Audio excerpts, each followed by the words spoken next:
네, 소통의 삶 여러분 한 주간 만에 또 이렇게 다시 만나게 되어서 반갑습니다. 건강하시죠? 네, 오늘은 음, 8번째 강의인데요.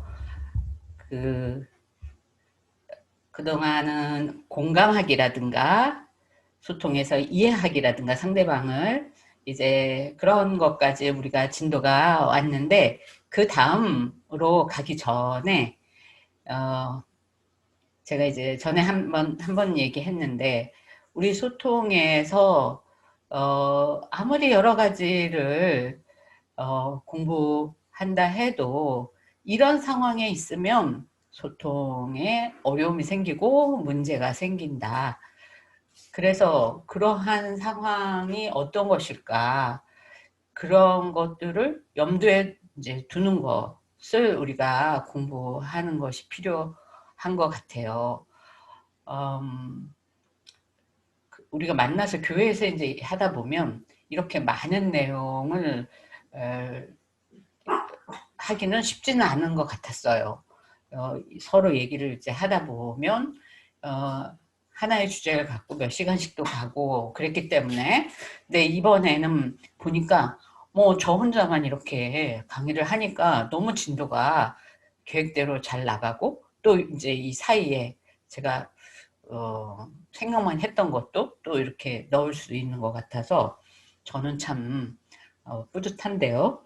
어떠실지 모르겠어요. 자, 어떤 것들이 있냐 하면은, 우리가 많이 이제 생각하는 스트레스라는 것이 있어요. 그러니까 우리가 그 한 요소 한 요소를 봤죠? 우리가 이제 MBTI 뭐 이런 거는 구조적으로 봤다 그랬죠? 근데 그 안에 또 한 요소를 보았는데,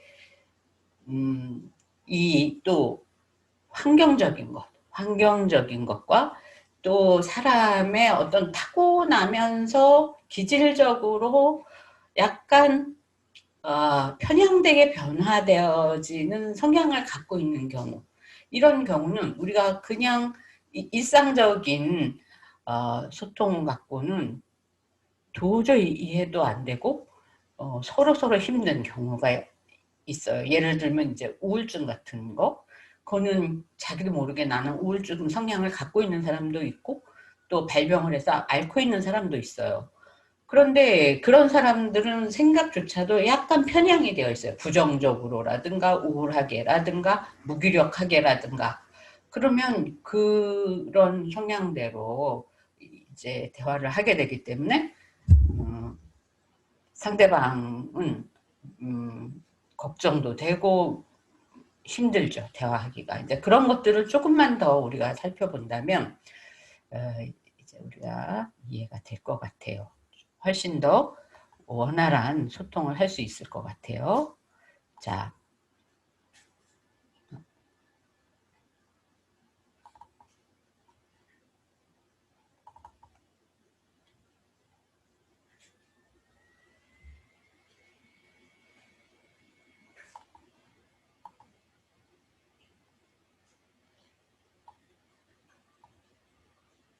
네.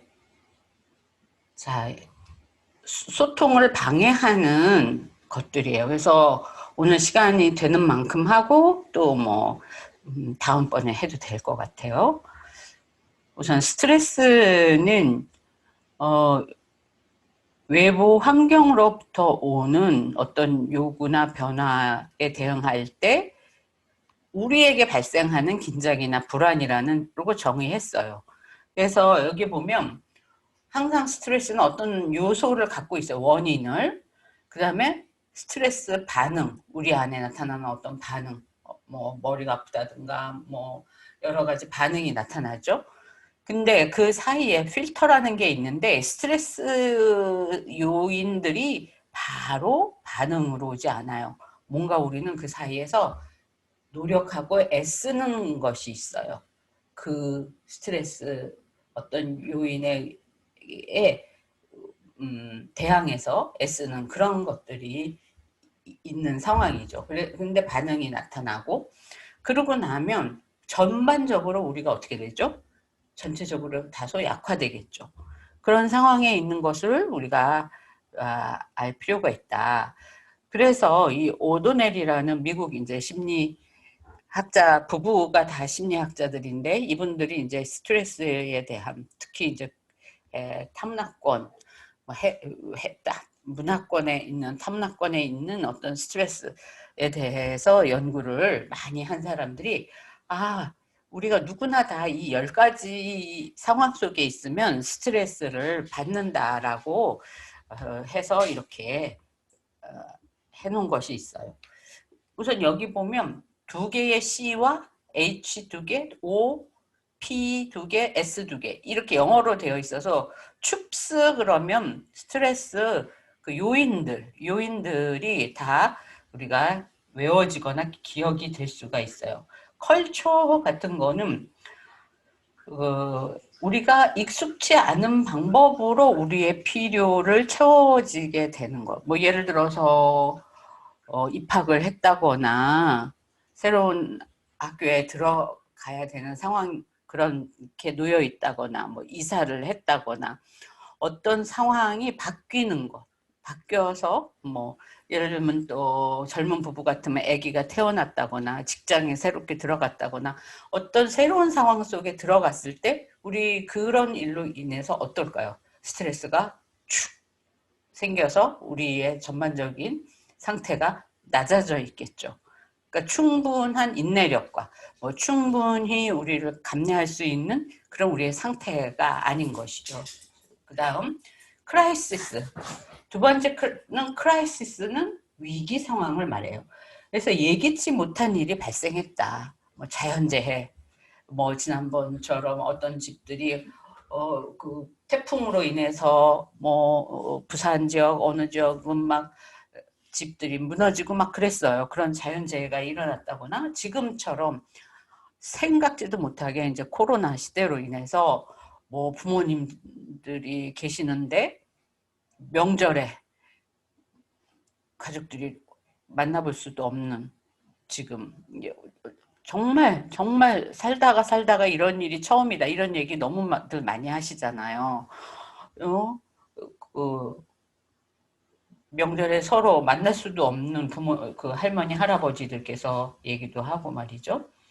이러한 상황에 있을 때에도 거의 이제 삼각형이 이렇게 서 있는 게 아니라 역으로 서 있는 것과 같이 어디로 내가 넘어질지도 모를 정도로 이렇게 같이 어려운 상황 속에 있다. 뭐 너무나 많은 이야기를 들으셨을 것 같아요. 미국에서 교포로 계시는 분이 여기 나왔다가 부모님이 계시는데 미국 요양원에 가보지도 못하고 거의 생이별 하다시피 하고 계시는 분들도 계시고요. 굉장히 많은 그 이야기들이 있어요. 그런 경우 정말 예기치 못한 일들로 인한 스트레스 이런 상황이죠. 평범한 소통이 안 되죠. 그렇죠? 그 다음에 히스토리컬한 것 여기 요거는 H는 자신의 개인력에서 오는 문제 뭐 내가 권위적인 아버지 밑에서 컸어요. 우리 아버지는 뭐든지 아버지가 결정하고 아버지가 이렇게 하고 이런 식으로 이렇게 컸는데 이제 제가 입사를 해서 회사를 갔는데 내 부장님이 내 위에 상사가 약간 그런 독단적이고 막 이런 사람이다. 그러면 나도 모르게 분기탱천해서 그분하고 맞서서 막 과잉으로 반응하고 과잉으로 싸우게 되고 막 이러는 경우가 있어요. 그럼 그분하고 그냥 평범하게 뭐 저런 사람이 다 있어 이렇게 하고 자기 일 할 수도 있는데 그분에 대해서 과잉으로 자기 반응 저항을 하는 거죠. 그 평범한 대화가 되지 않죠. 왜냐하면 나의 그런 개인력, 나의 라이프 스토리 안에 그렇게 할 수밖에 없는 것들이 녹아져 있다는 거예요. 그런 것들도 찾아봐야 된다. 그리고 또 하나 휴먼, 뭐 관계, 내 현재 관계, 부부 관계, 친구 관계, 뭐 애인, 여친, 남친 관계, 이런 현재 관계가 어려운 사람은 그 관계에서 오는 갈등이나 긴장이나 고통으로 인해서 나의 전반적인 일에 지금 영향이 미쳐지고 있어요. 뭐 자녀와의 관계가 너무 힘들어요.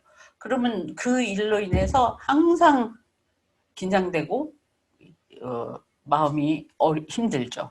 그러면 다른 사람과의 소통이 어떻겠어요? 쉽지 않아요. 그 일에 너무 내가 에너지가 뺏기고 있기 때문에. 그래서 이제 그 관계를 먼저 잘 해소할 수 있도록 돕는 것, 이런 것들도 필요하다. 그 이혼 위기에 있는 부부들은요, 회사에서 또 그냥 자기가 맡은 일, 그냥 평범한 관계도 엉망으로 만드는 경우가 많다. 이제 이런 경우도 많이 있죠. 또 여기 보면 오큐페이셔널한 거. 오큐페이셔널은 일로 인한 압력이나 과로. 뭐 아이들 경우에는 공부가 뭐 학원, 이 학원 끝나면 이 학원 갔다 오면 또 뭐 이런 너무나 과도한 업무, 공부, 이런 것들이 늘 이제 뭐 피로하고 피곤해서 친구 관계라든가 부모님에게도 늘 불만이고, 그게 너는 왜 엄마한테 이렇게 불만 이렇게 얼굴도 찡그리고, 그래서 좋은 관계를 맺고 싶지만은 그 원인은 어디 있죠? 그 아이의 넘쳐나는 그 과도한 공부, 이런 것들로 인한 불만, 뭐 그런 것들이 편안하게 엄마하고 가족하고 관계를 맺게 하지 못하게 하는 거죠. 그 뭐 우리 한국 학생들의 어려움이죠. 그런 거, 뭐 회사에서의 어려움, 그 다음에 뭐 여행을 다녀도 과도한 여행 스케줄, 이러한 것들이 오랜만에 좋은 여행을 간 건데 그 함께 간 사람하고 좋은 그 대화도 소통도 할 수 없이 지쳐서 짜증만 내고 화만 내고 돌아오는, 그 한번 상담을 젊은 부부가 급하게 이제 그 제가 아는 분의 이제 자녀인데 왔어요. 막 부모님이 그 제발 회사에서 거의 공항에서 이렇게 왔는데 신혼여행을 갔는데 거기서 너무나 그 많은 그걸 한 거예요. 그 이벤트가 너무 많았어요. 거기서 그렇게 좋은 일생에 가장 좋은 어떤 추억을 가질 만한 시간에 엄청 싸우고 부모님들에게 더 이 사람하고는 못 살겠다고 막 이렇게 연락을 하는 바람에 부모님들이 이제 저를 아니까 이제 제발 좀 상담을 해서 제대로 좀 잘 좀 이렇게 좀 하여튼 그렇게 해서 만났던 신혼부부가 있어요. 그러니까 그런 여행에 그러한 뭐 피로도 있었고 피로감도 있었겠지만은 그 간의 스케줄에 있어서 그런 시간들을 너무 과도하게 썼다, 이런 것들이 여기에 들어간다.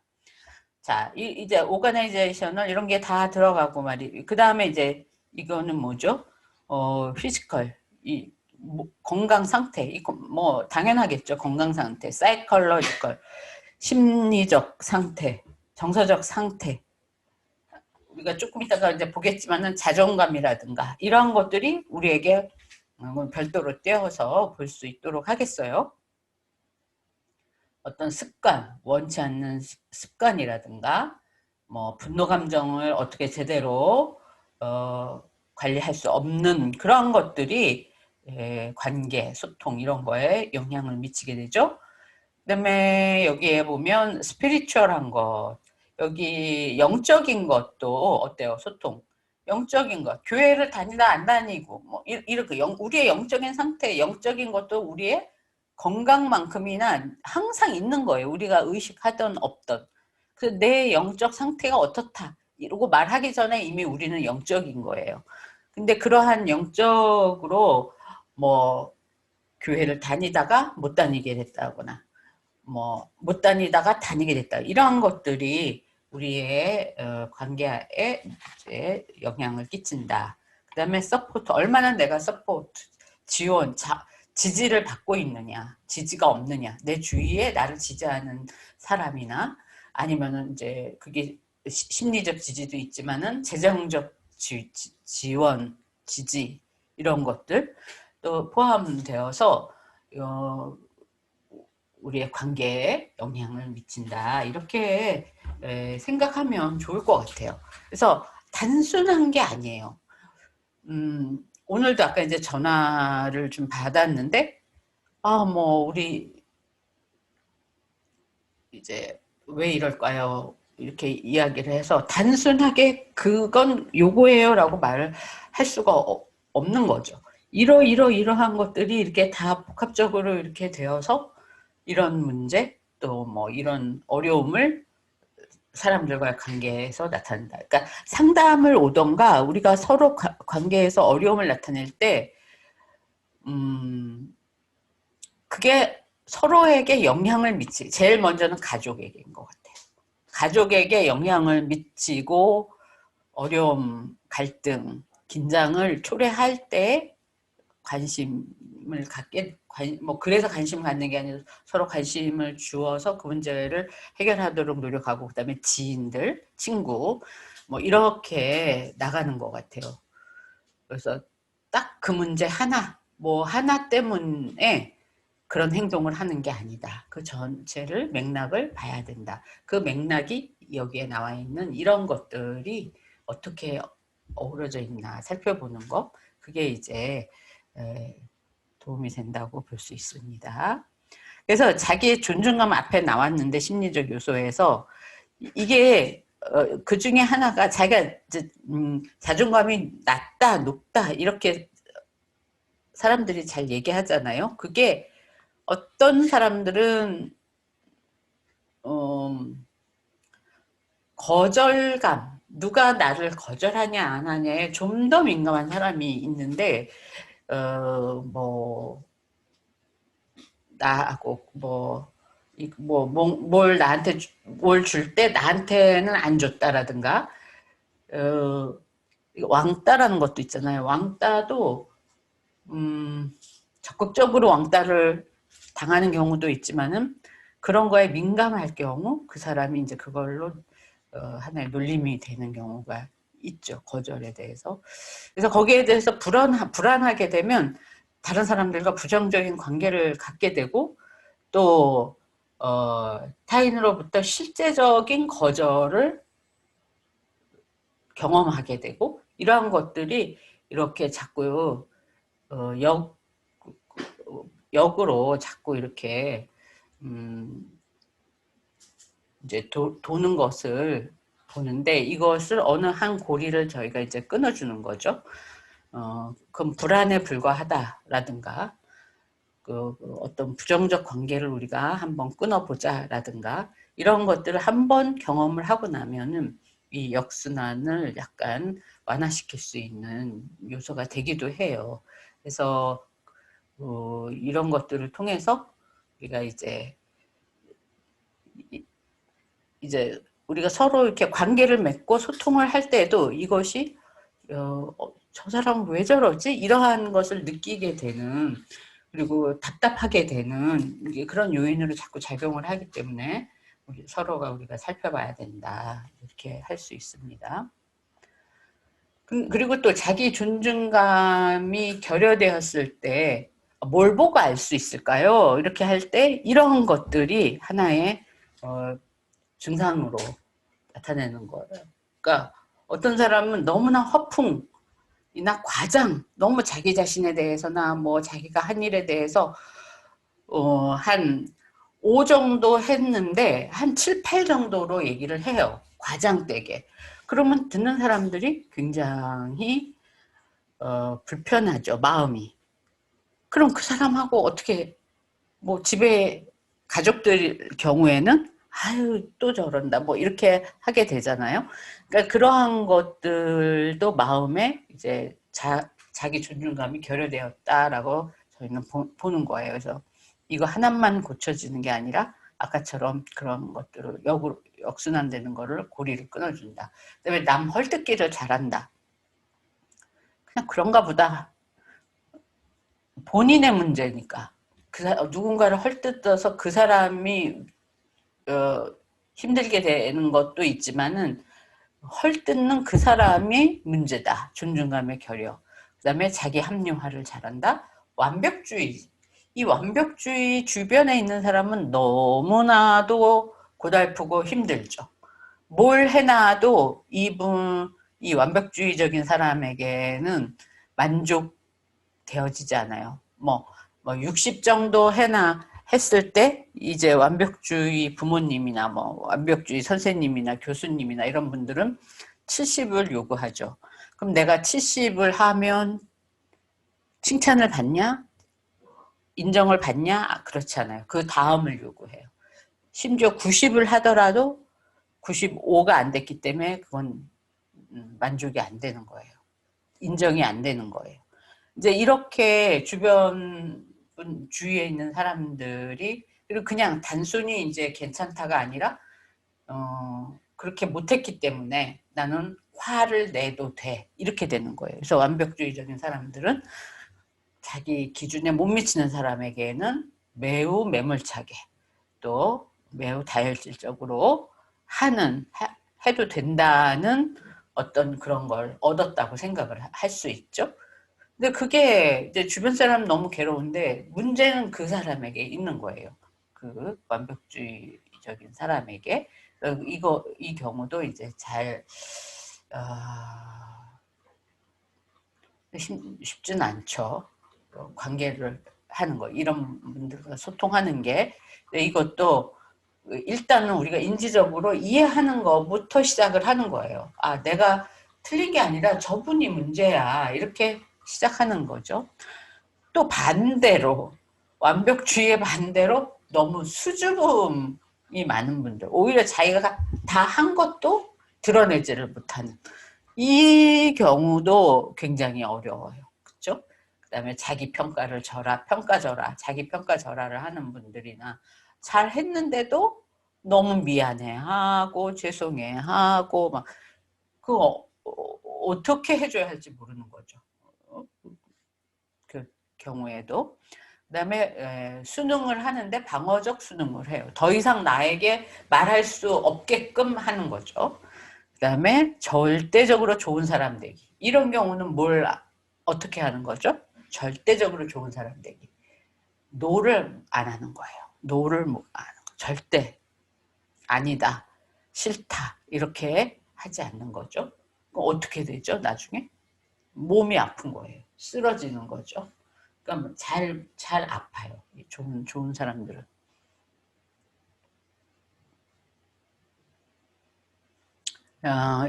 이 경우는 이제 애착이에요. 애착 관계.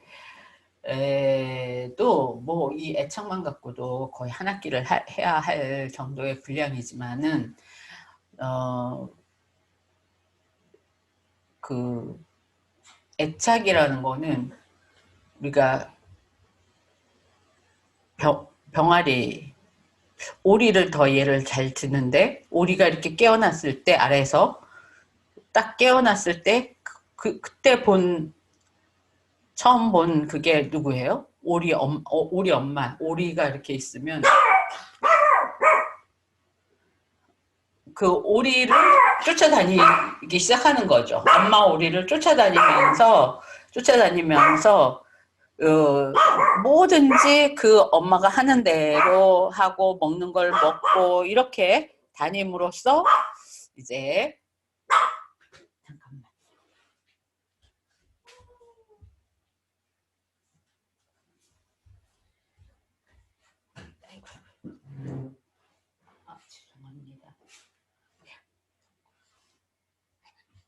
예, 소통을 하는 것 같아요. 우리 강아지들 소통을 하고 싶어서 죄송합니다. 자, 그래서 그렇게 쫓아다니면서 따라하고 그대로 하는 거, 그것이 이제 애착이라. 그래서 사람도 누군가 태어나서 누군가를 모델링하고 그 사람과 관계를 맺고 그 사람에게 신뢰를 배우고, 깐난 애기가 어떻게 엄마 쳐다보고 울고 웃고 그렇게 되나요? 깐난 애기가 누구가 엄마인지는 인식하는 데는 거의 18개월이 걸린다 그래요.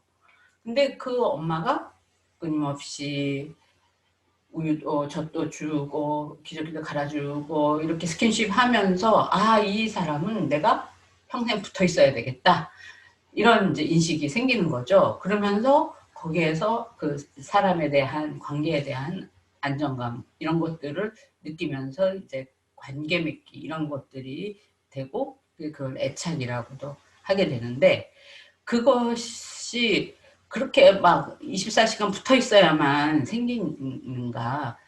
크면은 그 다음에 이제 좀 이렇게 놀게 놔둔 사이에 엄마가 세탁기도 돌리고 밥도 하고, 그리고 또 두세 살 이렇게 크면 또 잠깐 또 이렇게 다른 사람하고 놀기도 하고, 이렇게 하면서 그 애착이, 처음에 형성된 애착이 강하고 질이 좋을수록 그 사람은 편안하게, 그 아이는 편안하게 엄마를 조금씩 조금씩 더 떨어뜨리고 다른 사람과의 관계에도 그렇게 질이 좋은, 어, 신뢰를 잘 할 수 있는 그런 이제 관계를 갖게 되는 거죠.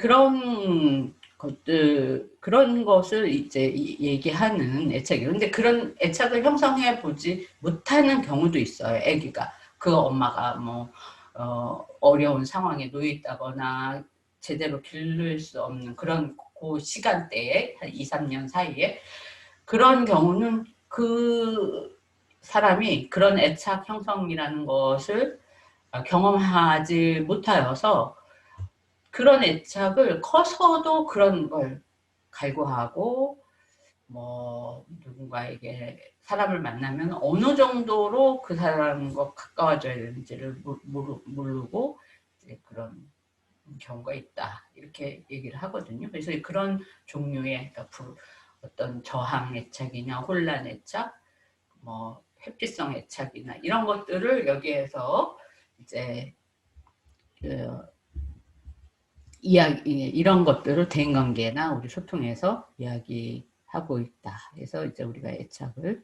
또 여기에서 이야기로 들고 있습니다. 자,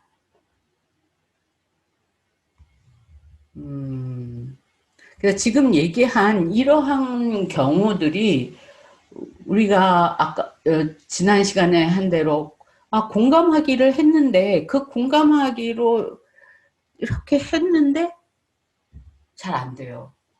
뭐 내가 잘못한 건가? 뭐 이제 그런 생각이 들죠.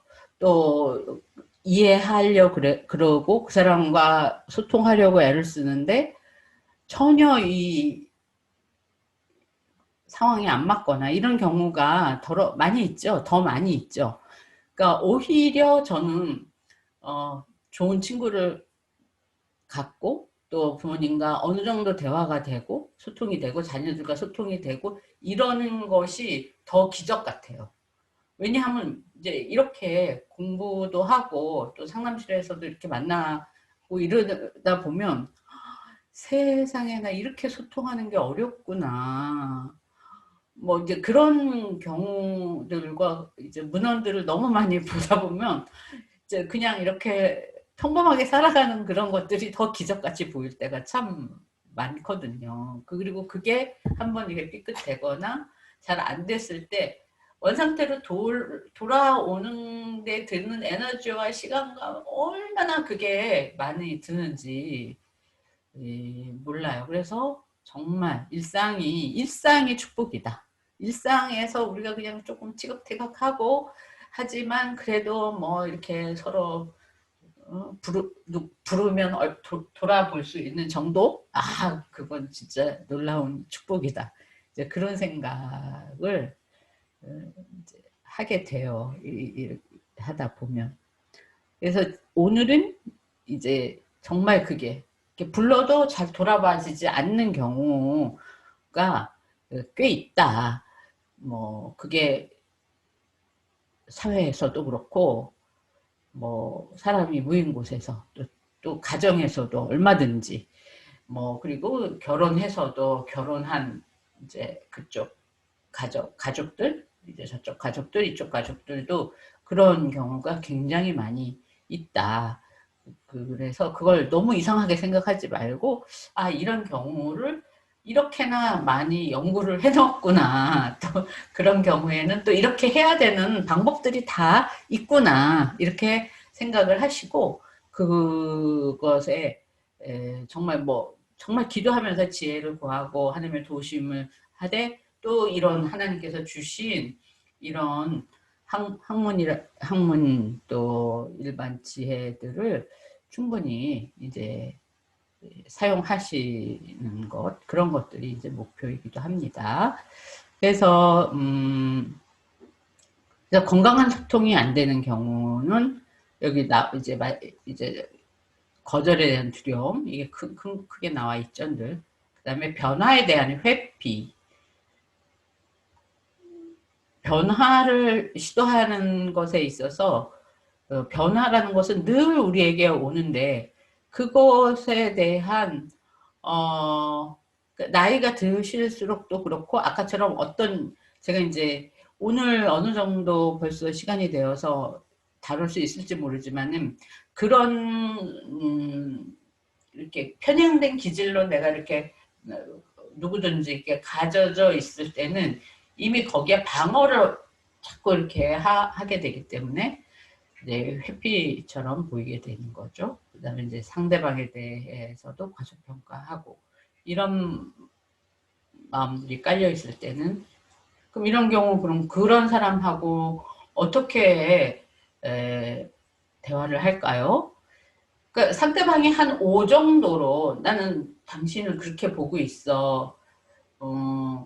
근데 밖에 이제 뭐 그냥 이렇게 사람들은 뭐 나를 과소평가한다면 굳이 내가 그 사람에게 제대로 평가받기 위해서 애를 그렇게 안 써도 되죠. 물론 뭐 일하는 곳이라든가 공부하는 학교라든가 이런 데서는 내가 엄연히 뭐 실력이나 재능으로 그 평가받을 수 있는 곳이 있지만은 이제 이런 면에서 근데 이제 가정에서 이렇게 될 때는 참으로 쉽지 않아요. 나는 뭐 형보다 내가 과소평가 받는 게 늘 어렵다. 뭐 이런 이제 그런 것 나올 때가 제일 힘들어요. 그러니까 저희가 이제 설문을 이렇게 늘 하는데 뭐 가장 뭐 이런 뭐 그 기억에 남는 것, 가족들에게 기억에 남는 것 이런 걸 쓰는 난이 있어요. 그러면 거기에 더러더러 꽤 자주 뭐 엄마는 오빠를 나보다 항상 어떻게 생각했다 라든가 뭐 이런 게 이렇게 쓰여져 있죠. 그래서 이제 그런 거는 엄마에 대한 그런 기억이라든가 이런 것들이 내 행동에 많이 영향을 미치는 거죠. 그 대화나 소통에도 영향을 미치겠죠. 뭐 그게 적지 않은 수가 있는 것 같아요. 근데 그런 거는 내가 또 극복해야 할 문제죠. 내가 성인이 되었다면 이제 엄마에게 지금 나 오빠보다 어때? 괜찮아? 하고 뭐 그 문제가 아니라 그동안 쌓여있는 그 내 문제를 극복하는 거. 그게 중요한 거죠. 연세 드신 엄마가 그래 미안했다. 뭐 사과하시면 좋지만 그것보다는 내 마음에서 그것을 이겨내 나가는 것 그것이 이제 중요한 것 같아요.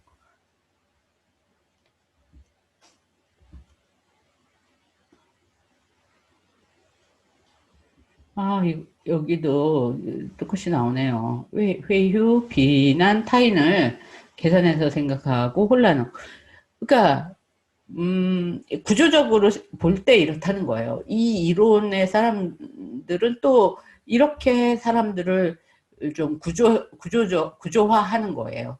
어떤 사람은 굉장히 이렇게 비난 뭐 적지 않죠. 늘 비난하시는 분도 있고, 또 늘 자기 감정을 무시하고 타인 중심으로 사는 분도 있고, 그래서 타인의 비위를 맞춰가면서 사는 분, 이러면 회유형이라고 하는데, 이분들보다 더 괜찮다 이렇게 생각할 필요 없다는 거예요. 그러니까 이분은 좀 더 자기 중심적으로 되어야 하고, 이분은 좀 더 타인 중심이어야지 된다. 이렇게 조금씩 그래야 서로가 굉장히 평등하게 소통이 된다. 이런 면들을, 그래서 이런 것들을 보면 볼수록 아, 이렇게 다양하다. 사람들은 다양하다. 그러므로 모든 것을 하나로 생각하면 안 된다. 그것만 알아도 도움이 돼요. 그런 걸 위해서 이제 소개를 하는 겁니다. 이제 이 문제를 이제 여러분들에게 좀, 이게 거의 또 몇 시간 걸리는 거지만 이걸 해도 또 1시간이라서 이거는 제가 또 다음 주에 할 수 있을 것 같아요. 왜냐면 이제 누구나 겪을 수 있는 이 안에 이제 그런 게 있어요. 그러니까는 이건 뭐 검사를 통해서 우리가 뭐 MBTI 그때 검사 MBTI 하셨죠? 그런 것처럼 MMPI도 요즘 대학교 아니면 회사 어디나 가면 다 이렇게 있는데 이 두 개의 검사 결과지가 한 사람은 약간 우울성을 나타내고 있고 한 사람은 굉장히 혼란형, 굉장히 정신적으로 혼란되어져 있는, 그리고 다른 사람을 너무나 신뢰할 수 없는 막 이렇게 의심할 수밖에 없는 그런 이제 걸로 이렇게 나타나져 있거든요. 그래서 이게 뭐 어떤 특정한 사람이 아니라 우리도 뭐 힘들고 표현할 때는 이렇게 나타날 수가 있는데 이런 경우는 어떻게 소통해야 될까요? 그리고 또 내가 아니라 내 가족이나 내 지인 중에 이렇게 약간 우울한 상태가 있는데 그러면 어떻게 관계해야 될까요? 이런 질문을 갖고 우리가 그들을 이해하는 방법. 그리고 이거는 왜 이제 제가 늘 이거는 꼭 얘기하냐 하면, 정말 우리나라는 우울이 너무 많아요. 소아 우울부터 시작해서 중학생, 고등학생, 뭐, 정말, 우리 교회로부터 시작해서 뭐, 어디든지 해외에서 선교하는 선교사님 자녀로부터 해서 너무나 쉽게 접할 수 있는데 정말 소통하는 방법을 잘 모르고 어떻게 해줘야 될지 잘 모르고 어떻게 이거는 도와주어야 할지 어떻게 치료해야 될지 이런 것들을 우리가 알고 있어야 되고요. 그 다음에 우리가 알고 있으면 우리 주변 사람들을 돕고 그 사람들이 또 도울 수 있는, 그러니까 우리가 복음을 들으면 다른 사람에게 복음을 전할 수 있는 책임을 갖게 되잖아요. 그런 것처럼 이거는 그래서 제가 이제 어떤 강의를 가든지 꼭 함께 이거는 하도록 한다 이렇게 이제 제가 생각을 하고 있는 분야입니다. 그래서 또 시간이 이제 너무 많이 갔기 때문에 오늘은 요거는 이제 다음 시간에 하는 걸로 하고 여러분들이 뭐 질문을 올려주셔도 참 좋은데 이런 내용들을 듣고 우리가 그 대인관계와 의사소통에 있어서 어떤 팁과 또 여러 가지 이해와 또 도움을 좀 받으셨기를 바랍니다. 오늘은 여기까지 하겠습니다. 네, 수고 많으셨습니다. 감사합니다. 다음 주에 뵙겠습니다.